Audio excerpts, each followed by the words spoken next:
Hello, and welcome to the Thinking Ahead podcast. My name is Ronaldo Stevens, and I'm your host on this journey to find out more and discover the truth about careers, college, and finance. Lately, I've been searching for a job and looking in the job market, and even though I am a teacher and employed, I am looking to widen my horizons and aim towards some of my original goals. However, I've noticed how much looking for the right job can be like looking for the right college. After all, you have the application for both. You have to write a cover letter for a job, which is basically like an essay on why you fit in that most colleges require. Your resume is essentially your transcript of your work history with completion rates. And even though there are no test scores, they do look at your results. And so, today I'm going to discuss the similar things you should look for whether you're in the market for a job or a degree program at a university or college. A little disclaimer here, as always, the information that I present and the ideas, opinions are just for me. You may feel something different, and therefore you should also do your own research and also use your own requirements to determine where to work or where to go to school. After all, sometimes you do need a job just to have a job and get an income for that moment. But ultimately, the goal of this show and the goal that you should have in life is to find something that not only pays you well, but fulfills you. First and foremost, let's talk about the job or major or program availability. Applying to a college that doesn't have the major you're looking for or the program you're looking for is a lot like applying to a company that doesn't have the position that you want or that you're qualified for. Sure, there may be some temporary clout you'll get from having the name of a prestigious university or a high-level company attached to your history, but ultimately, you're seeking out your path. Not just to fill a seat in Harvard's classroom or a cubicle at a Fortune 500 company. Don't apply just to be somewhere. Apply to places where you will learn and grow. And again, that applies not just to university, but to jobs as well. Location is the next factor you should consider when looking for a college or employer. The question, do I want to move, or how far do I want to commute, should be in your equation. This is especially important if you're crossing state lines or moving over 100 miles away. For the college search, this will affect your dormitory and living options, as some campuses require freshmen to live on campus. Not to mention the rising costs of out-of-state tuition. You'll easily pay 3 to 4 times as much as an in-state student just for having your address in another state or country. For your job search, you have to consider the costs associated with moving. Not just the move itself, but buying power. Are homes and rentals in the place you're wanting to live more or less expensive? Do you have to commute farther from affordable living areas to get to your job? If you have a family, you also have to consider their lifestyles and options as well. Are the schools good? If you share a car, is it possible for either partner to take public transportation? These seemingly tiny questions by themselves aren't going to make or break your decision, but the overall lifestyle that you envision will be affected, and thus your quality of life. In these types of decisions, I like to consider X goals. That is, a goal or decision that completes multiple goals at once. Let's say you've always wanted to live in a big city with public transportation, but you also want to be near the mountains. A place near the Rockies like Salt Lake City or Denver might be better for you. That is just one example how you should first define what it is you want, and then determine the place that can check off all the boxes for you in your search.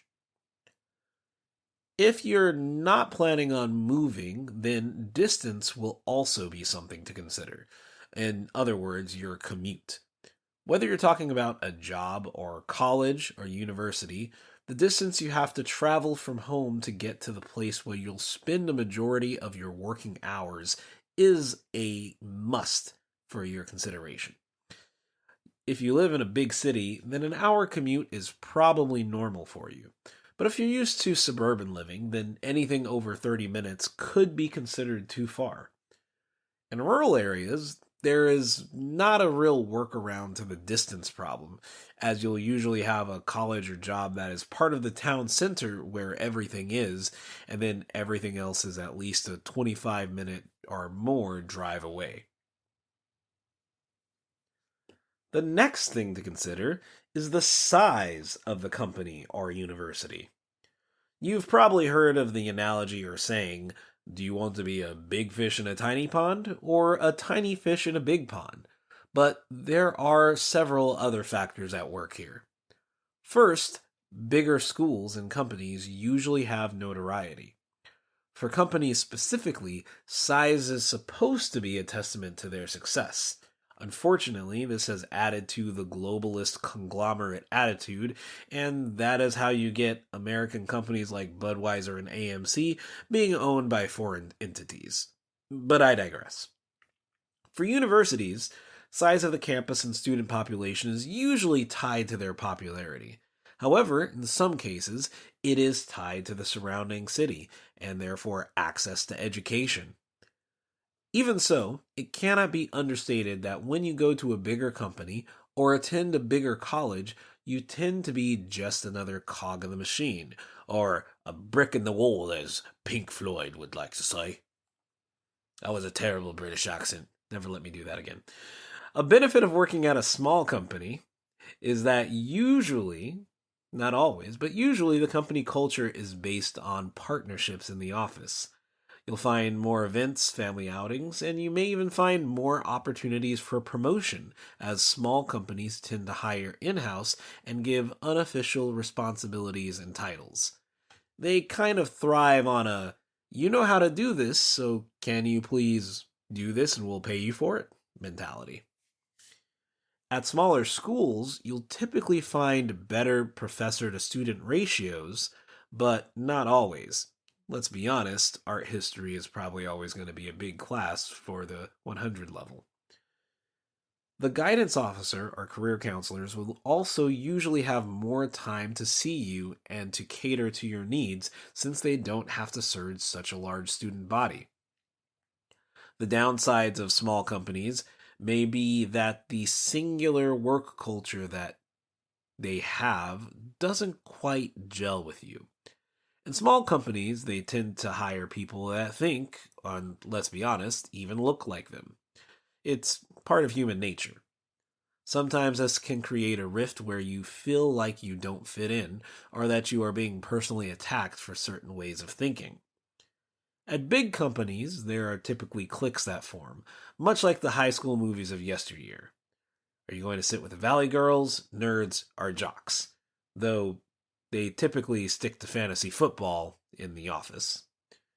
You can also have the benefit of being anonymous in a bigger campus or company.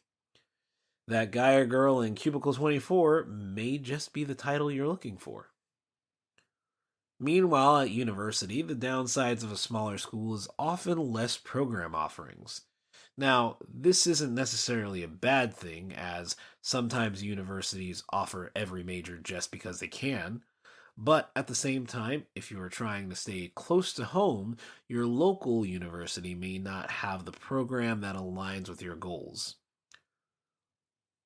Larger universities do usually offer more.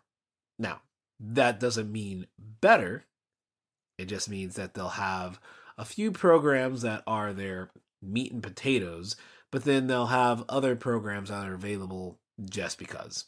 An appetizer, if you will. Or the kids' menu chicken nuggets. The art program at your big school may just be a bloomin' onion appetizer. Delicious, but full of empty calories. Am I hungry? I think I'm hungry. One of the things that we also need to discuss is population variety. That kind of comes along with size, but what I mean is what kind of people are in the university or in the company. And this is not just demographics, as race and background don't cover the whole gamut of how people think.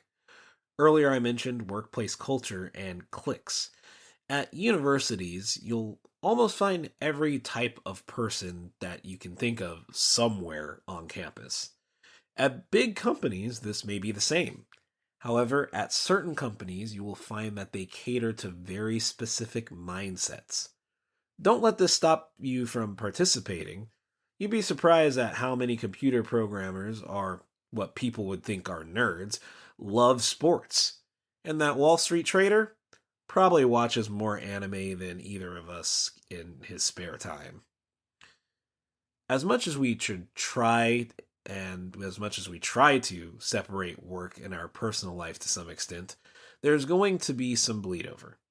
What you do at work will lead into your hobby space, and what you do at home will occasionally leak into your workspace. Unlike work, university relationships are usually stronger because of these hobby or other bonds. You may not keep in touch with people you took classes with every day, but you'll still reach out to that person you played board games with every Friday night. And this also applies to your workplace. So again, see who's around, see if you can find out a little bit about what they have outside of work, what kind of events they host, and you'll be better off. Next on my list is popularity, or in some cases, infamy. There are many colleges and universities and companies that you've heard of, but when brought under the microscope of scrutiny, actually start showing their true colors. For example, colleges in the Los Angeles, California area would probably be expected to have the highest on campus crime rate, but according to a study done by degreechoices.com, that honor actually goes to Ohio State University. Or, if you're job searching, AT&T is a well-known company whose name has been around for ages, even though secretly back in the 2000s they were bought by the cell phone conglomerate Singular.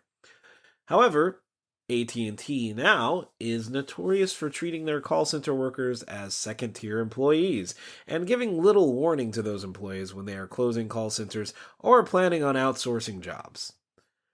Another interesting example is defense tech, our defense companies.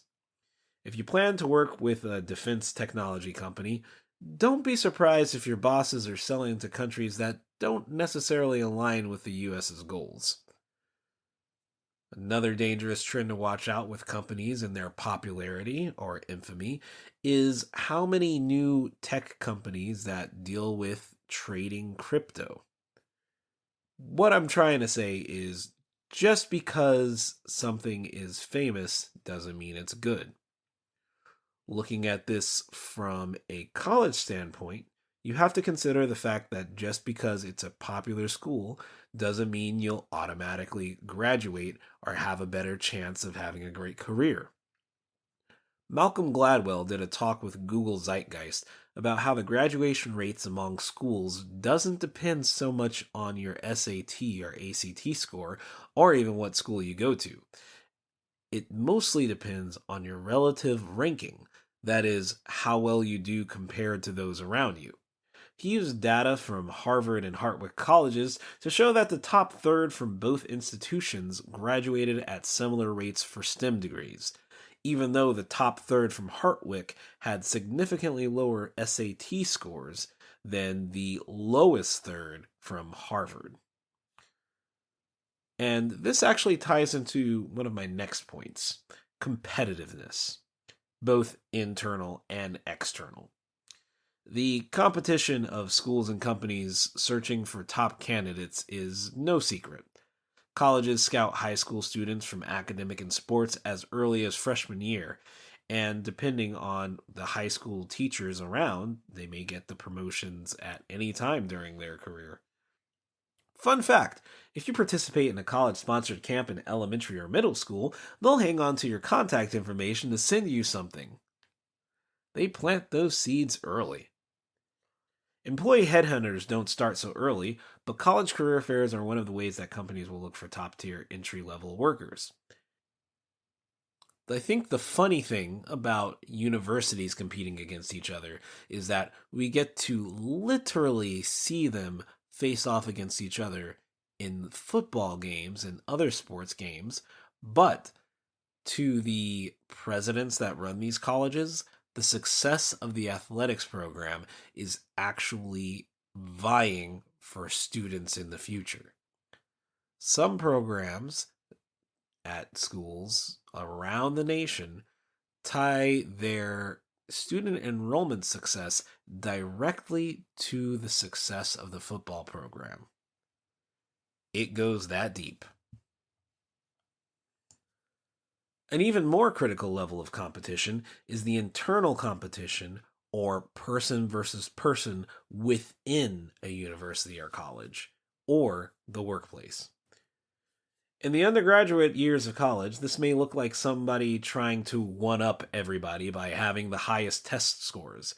But in grad school, it may look like having the most published or best published essays and theses, or having steady grants. While healthy competition is a useful motivator, a lot of students make this competition their world, and if they were always at the top of their high school class, the first time they fail can turn their world upside down and cause damage not only for them, but those around them when they crash out. And yes, I did just say crash out. Competition in the workplace often takes this a step further and can range from competition for positions to competition for clients to downright pettiness over the way someone dresses. I think the reason for some of these hostile work environments is because some people put their whole identity into their position. They neglect to round out their personality, whether that's with, family, hobbies, or even independent thinking. And then, whenever they encounter someone who is either more talented or has a more complete life that's not defined by the sacrifice for work, they feel threatened. I'm sure some of you can attest to the passive aggressiveness of managers or coworkers who feel entitled to tell you how something is, even when they are wrong or have completely no idea what they're talking about. In either case, college or the workplace, you have to consider how competitive the environment will be versus how collaborative the environment may be. In some positions, credit will have to be given to the whole team, even if you do most of the work. Or on the other side of the spectrum, if you're drowning in a case workload, your colleagues may leave you to dry with that mess, whether it was your making or not. Glassdoor.com is a great place to find out more about companies that you're eyeing so you can see what the workplace culture is like. And if you're a college student, I recommend niche.com. It's a great place for gleaning more information about how students feel about the colleges and their professors. I'll link both of those websites into the show notes. In the final stretch, but definitely not the last or only thing to consider, are incentives.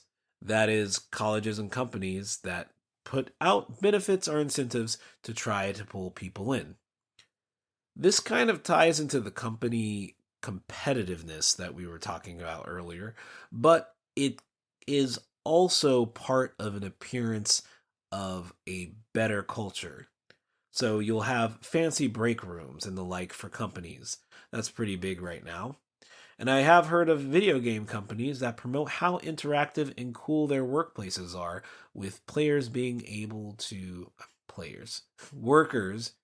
to be players and play games in the studio.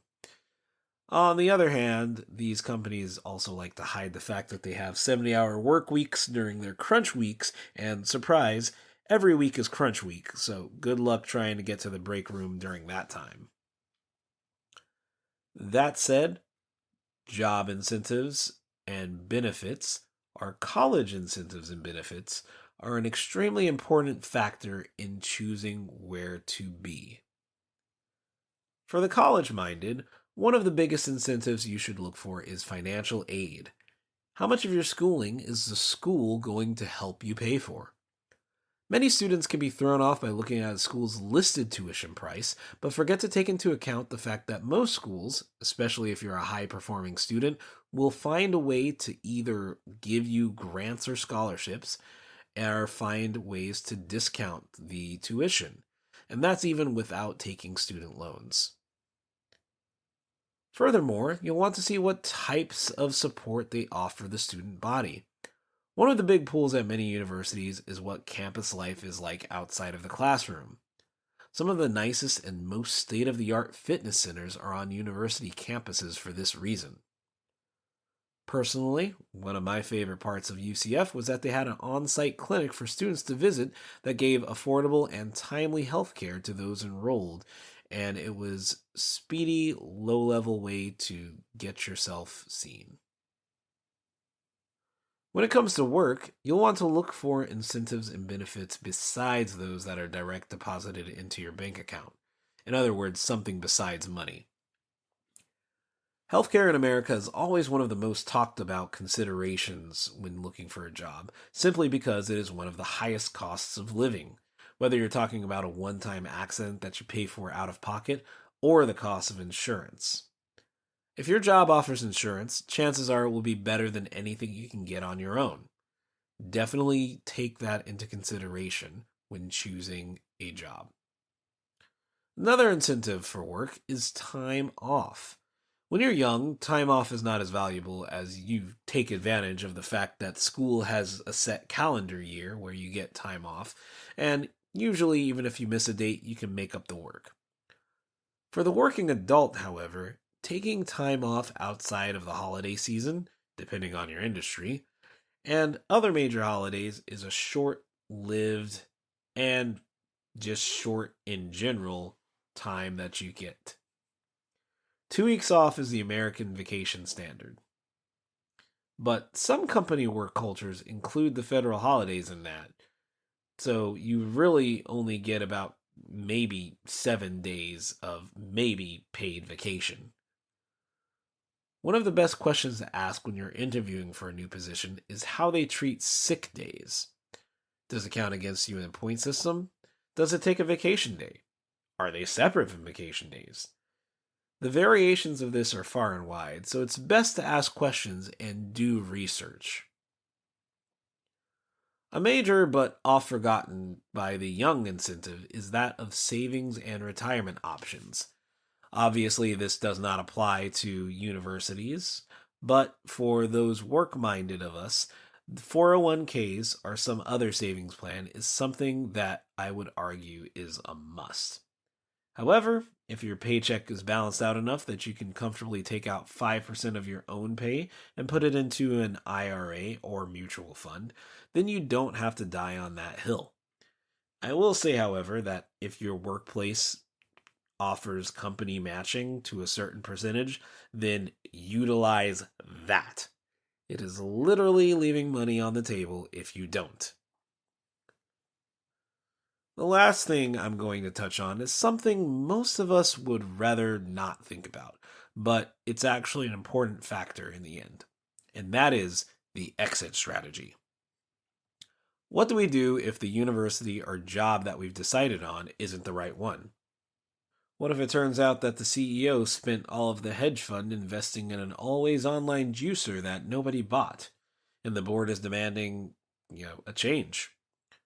What if the university is caught in a scandal and gets your program's funding pulled? These scenarios are, albeit rare, but they do happen. For university and college students, if you need to change colleges, first try to transfer to a school within the same state system. If it's part of state college system, you should be able to transfer the credits over without any loss. If moving to a different state or school system, then there's more scrutiny and therefore more research should be done. Thankfully, technology has made life so much easier than when I was in college, and there's now a website like Transferology. Actually, there's a website, transferology.com, that can help you with finding out which schools will take your credits, and that should definitely be taken into account whenever you're moving programs or moving schools. If you do have to change schools for reasons besides the school closing, I would suggest making the decision before the end of the spring semester and using the summer to work, decompress, and get your affairs in order so that you can start in the fall at your new institution. Some people may suggest taking a gap year, but if you're truly dedicated to earning your degree, the take a semester off trap is something to be aware of. When it comes to leaving jobs, you have to be a bit more discreet. Unfortunately, with so many companies being right to work, that is, read right to fire, if you walk into HR and ask about transferring 401ks, they may not be as open to work with you, and your manager may pull you into the office for a little chat. Next thing you know, they pile extra work on your desk right when a periodic review is coming up, and gasp, you underperformed, so we'll have to let you go. Not an unheard of tactic, but if you do find yourself being let go from a company, you can sign up for your state's unemployment program and you'll be able to have some substitute income while you job search. Ideally, when you are job searching, you should try to find new work through these loops, starting with the easiest connection first. So first, friends and former colleagues. Second, family members. I say family members second because depending on how close you are with your family, that may be a bigger strain on the relationship. Third, university connections, especially if you're within your first 5 years out of school or if you're close to the alumni program. 4, job fairs, specifically local job fairs. And then 5, job boards. I'll go deeper into the job searching process in an episode later this year, but that's just a brief rundown of which connections are most important. To prepare for the possibility of layoffs, you should have an emergency fund with at least 3 months' worth of finances in it. This can be attained a little more quickly by saving about 10% of your income for 2 years. If you do have wiggle room, you can also save a lot more and get there a lot quicker. Also, be mindful of what you post on social media. Your name is one web search away from being found, and if you're not careful, they will find out all sorts of secrets. Well, that's all the time we have for today. I'll be coming back around to discuss financing college in the next episode. If you or your children are college bound, it won't be a bad idea to tune in, so be sure to subscribe or favorite the podcast. Until next time, set your goals, do the daily work, and of course, keep thinking ahead.